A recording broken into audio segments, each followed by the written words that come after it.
Oran, a good way to start March with a hard-earned 3 points. Yeah, another tough one, and probably a lot of similarities to Saturday in that we're into something like our 6th game in 18 days, and we're playing a team through no fault of their own that has had a couple of call-offs, which means it's their 2nd game in 12 days or something like that.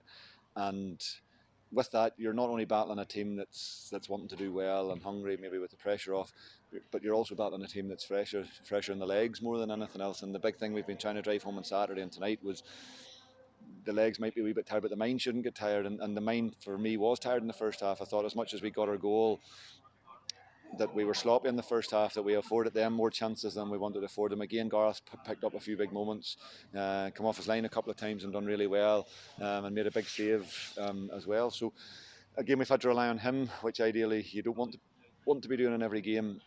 We spoke about it at half time, and to be fair, second half I thought it was a far more assured performance, and it looked more like us. You're very focal in the first half. We could hear you clear as day. I suppose the main aim was to go in 1-0 ahead. It was massively, and even I'd have took 0-0 probably at half time, and you always felt we'd have a wee bit more in the legs in the second half.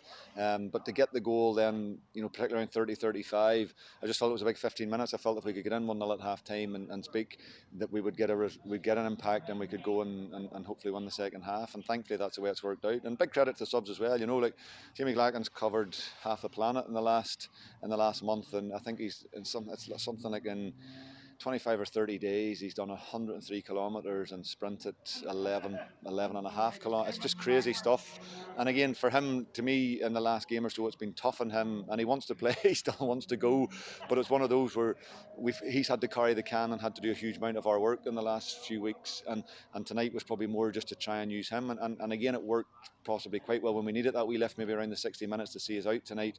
Him and Skinner coming on give us a big lift in that area. They work really well for the penalty, and it turns out it's a 14-man game probably for big parts of this season. And there's a few players out injured at the minute. We expect them back anytime soon. Yeah, we're hopeful. There's obviously James is out with the ankle from the Ballymena game, and we're hopeful he'll maybe start doing a bit of running on Thursday night. Our trainer has trained again there tonight, and we'll see on Thursday night. Saturday might come too soon, might not come too soon.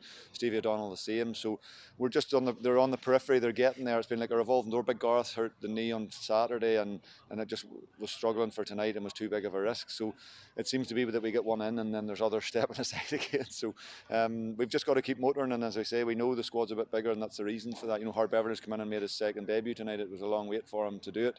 I think his first debut many years ago, he told me, was at home to Portadown, and it's the same again tonight. So he's come in tonight. It was a tough first half for him, but the experience shone through in the second half, and he had a better performance in the second half, and more than held his own. Dungannon on Saturday, the last team, they obviously beat us, so that's show you how tough it will be. Yeah, it will be, and people say there's certain fixtures in this league, or you're playing some of the teams that are down near the bottom, but look how hard we've had to fight tonight to beat Portadown. Look who are down there. Look how hard we had to fight on Saturday to beat Warren Point, who are down there. So I've never had an easy game. None of these teams walk over and hand you the 3 points and say away you go. So and Dungannon will be no different. There's been a change of manager there. Dixie will be putting his own ideas on it, and be wanting a response out of the players. And with that, we've got to go and hit the same levels again on Saturday.